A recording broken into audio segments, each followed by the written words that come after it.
So since Donald Trump got into power, he's been going a bit mad with tariffs, just trying to impose them on everybody. I think the most reported one is this ongoing battle with Canada, trying to impose tariffs and so on. But I never really knew that he'd try to do the same with Australia as well, until I seen this Friendly Jordies video pop up on my recommended. It says Donald Trump F's Australia with tariffs.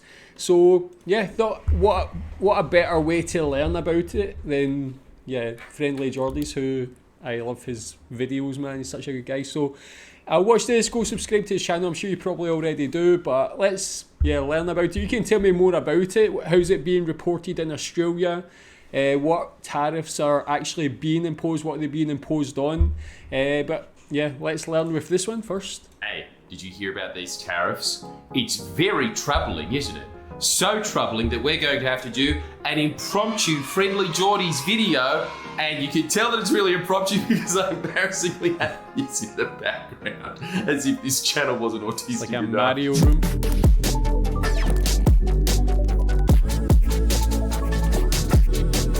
Look, obviously I'm on tour and my booking manager thought that it would be a laugh to get me the Mario suite. And yes, it is a laugh. I did not bring this with me as a comfort toy, though it is comforting. But I'm in Adelaide at the moment. That's all sold out.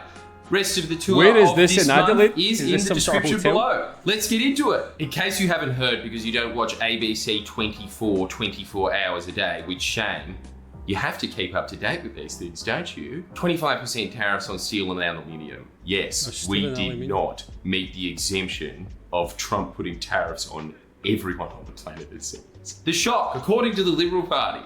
Because did you know that their response immediately after hearing the news that this is going pretty much instantly was that why didn't Albanese go over and talk to Trump in the White House? I would imagine that a couple of those reasons would be that we don't live in the 19th century. Zoom does exist, that's one.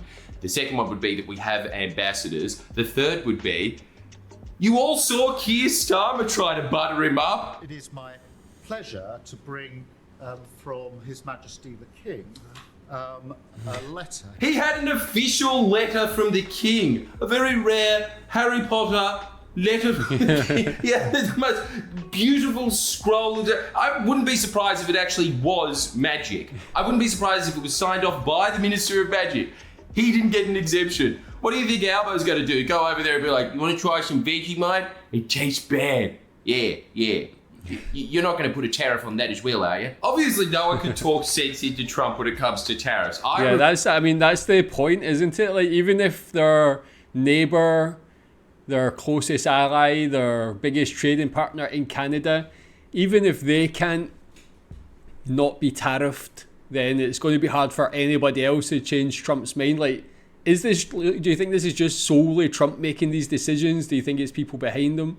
So, like, it's on aluminium coming from Australia in steel. How much of that does Australia actually export to America? Is it a big number? Why does America buy that from Australia over other countries? Do you know? Tell me more about that existing. Remember when there was situation? this massive trade report, and then he just wrote over the top of it. Obviously didn't open it because it still looked like it was fresh, like a brand new school book. And over the top of it, he just wrote, "Trade is bad."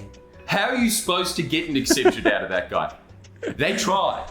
Over the last few months, that is basically been Kevin Rudd's job, to try and get an exemption on steel and aluminium. It didn't go down. And I think the reason that they have been trying to get this exemption is because we are one of their special friends. We are trying to do them a favor. This isn't going to hurt us anywhere near as much as it is the Americans. It's really weird that as soon as the new Republican administration has come in, their response to the world seems to be, I'm going to shoot my friends in the head by shooting myself through the head, and the bullet hopefully will ricochet and hit Albo. Honestly, Anthony... Yeah, that's the point. Like, no matter what side of the political spectrum you are on or you place yourself on, like, what is the rationale for doing this to their closest allies? Like, I know they want to do that America first thing, and want to try and reinvigorate America and try and make as much money as possible, I guess. But like, all the things they're doing seem to be hurting themselves more. Like this one with Canada,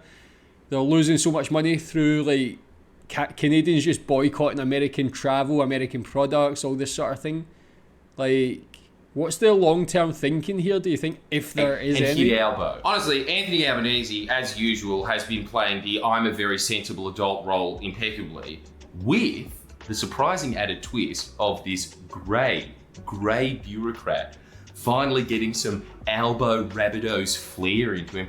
Have a listen to some of these comments. Such a decision by the Trump administration is entirely unjustified. This is against the spirit of our two nations' enduring friendship and fundamentally at odds with the benefits that our economic partnership has delivered over more than 70 years. Admittedly, it would be a lot more baller if Albo could do something about his list, but hey, a win's a win.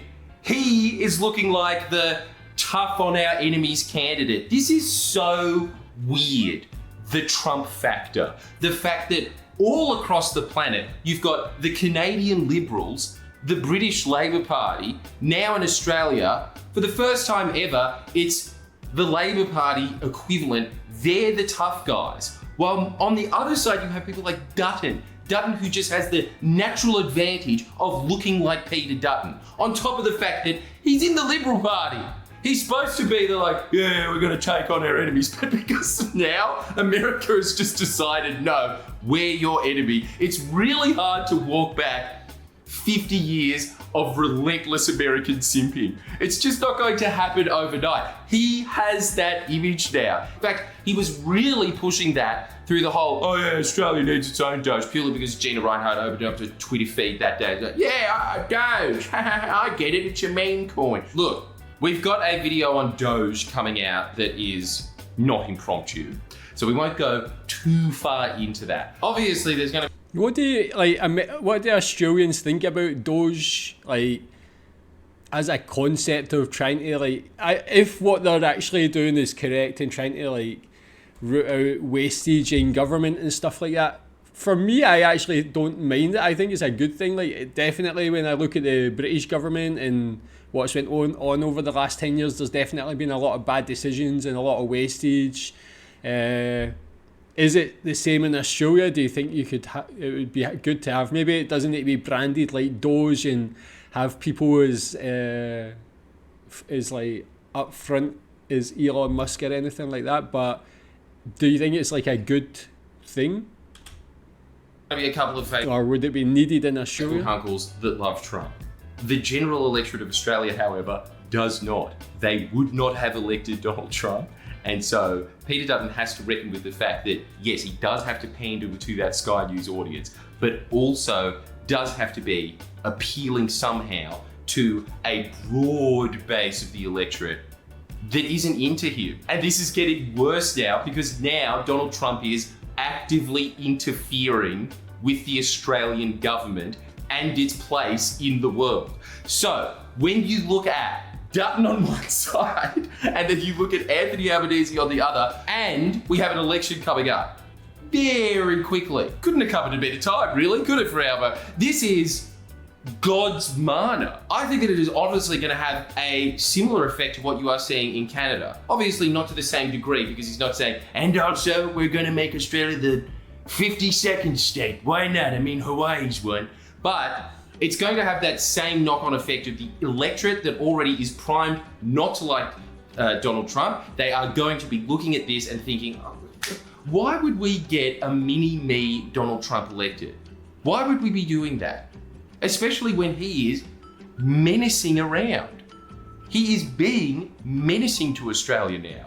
They are going to be moving towards the guy that they already envisioned in their heads, just purely on a vibe level, probably wouldn't get on with Donald Trump as well as Peter Dutton would. Now that is really good news for Australia in the long run on many fronts. First off, steel and aluminium exports to America, what is it? It's like 0.2% of trade or something like that. It is going to hurt Australia. Nowhere near as much as it's going to hurt America, which means that probably in the long run anyway, they will just quietly walk back these tariffs. In the meantime, Anthony Albanese gets to be tough on Trump which is just going to be very good for him electorally. And that means that we probably will get a second Labor term. And the reason that I'm really excited about that is, I briefly talked about this in a much longer video that we released 40 hours ago. You can go back and watch that now. But me just briefly mentioning what the Future Made in Australia plan is, I did not realize how few people didn't know what this is. I thought, what do you mean? You didn't see the extremely boring, watered down government ads on 9Go? And so most of my own audience doesn't know what Future Made in Australia is. Future Made in Australia is the biggest project that any government has put out probably since World War II. This is about bringing back an entire manufacturing base. This is exactly the same stuff that Trump talks about but doesn't do. He just says, we're going to bring back American jobs, and then loses 170,000. Anthony Albanese has already started implementing the basics of this policy. And we have seen a return of over 70,000 manufacturing jobs to Australia. And what are those manufacturing jobs in? This is the really important part. The entire point of Future Made in Australia is to build an entire new manufacturing base around green energy, green tech. We are going to be moving the blue-collared working class of Australia away from being little orc goblins that dig gold out of pits, and they're still going to be there, but those materials are going to be going into factories, and those factories, their product will be decarbonising the world. This is a big reason why TAFE and free places in TAFE might be one of the most underrated but best government policies that has been put around in the last half a century. Definitely. Because what you are doing is trying to educate the working class to be working in these manufacturing jobs where their entire point is, instead of carbonising the world, which is what we're doing now with coal exports, changing that around to renewables, to electric car batteries, supercomputers. This is a huge shift. I'm seriously not overstating it when I say that this might be the biggest shift in Australia since World War II. That one I've not heard anything from before. Maybe I'll try and find a video, whether it's Friendly Jordies or maybe if there's any other videos you've seen about that. That seems like a very exciting project, like, again, so beneficial to everybody, the country of Australia, the world, the people of Australia, for the jobs it's going to create and things like that. That seems like a very, very good policy to put in place. Like, tell me more about the origins of that. Who did that? Again, he says a lot of people don't know about it. Is that true? Have you heard about that before? Future Made in Australia. It seems very good. Again, like, being British and seeing such a lack of innovation and forward thinking. This is exactly what I would love to see, something like this in Britain. Tell me if you know about it. Tell me what you think about it. This is talking about creating an entire new economy based around green tech. And what's really, really exciting about that is the fact that Trump is winding back all of Biden's investments in renewables. That opens up trillions of dollars of private investment, which is exactly what Future Made in Australia is designed to do. It's the same thing as the HAP. It is designed to start combining government funding with private funding, so you make that sort of glue that kind of finds it really hard to untangle that, right? Like, once that ball starts rolling, because you've got so many private contracts out in place, it would be very difficult for the Liberals to come in the future and start untangling that, which is exactly what they want to do. What is really scary about this election is, if Dutton gets in with his minority government, he's going to scrap Future Made in Australia. This is one of the big points that he wanted to make at the private Christmas party with Gina Reinhart. He wants to wind back Future Made in Australia. Why does he want to wind back Future Made in Australia? For the exact reason that the Labor Party wants it in. This is exactly why, because it is a union baby. This is something that was birthed in the unions, along with Ross Garnaut. Obviously, he was the big economic architect behind this, which is also just another guy. He was the guy that came up with the ETS, yeah? So, like, those guys, they're the ones that are coming up with this. And the reason is because it's going to be really good for the working class's living standards. It's going to be really good for their education standards. And also, because they're working in factories, they're going to, shock horror, unionise at greater rates. And the Liberal Party doesn't want that. It's like, I mean, just as an outsider hearing that, like, a Liberal Party, I know that in different countries there's different names for political parties and what they stand, but hearing the Liberal Party being against that is just, it's like quite confusing in a way, but like, again, as an outsider and as someone who doesn't really take any side on the political spectrum, that just seems like a good idea. Like, why would you want to take that away? Like, just because another party came up with it doesn't really seem like much of a. It doesn't seem sensible to me. Said there's like he's going to have some heavily researched video on that. I'd love to see that one as well. So, all I'm saying is, go Trump. What a guy. Keep him coming. Put on more tariffs. More. All I'm saying is, Albo, if you could just get a speech pathologist, but keep up your CAF language, you're golden. Majority government. I'm ready. I think it's probably going to happen now. Like, I think that this is honestly going to start shifting polls. Let's see though, because every time I've ever said anything about polls, I've been completely wrong. But we'll see. And you will see my brand new Alien show, won't you? If you are in Rockhampton, Towns. Yeah, cool. I mean, yeah, go subscribe to Friendly Jordies. I'm sure most people probably are already. Like, great channel. Yeah, very interesting. So, yeah, I guess that's what it is. Like, no one's safe from Trump's tariffs, even Australia. You can tell me what you think about it. Is there similarities between that political candidate and Trump, do you think, in Australia? Yeah, tell me what you think about these, and definitely going to do some research, watch a video about that new project in Australia. Seems like a good one to me from the outside. Tell me what you think. Thanks.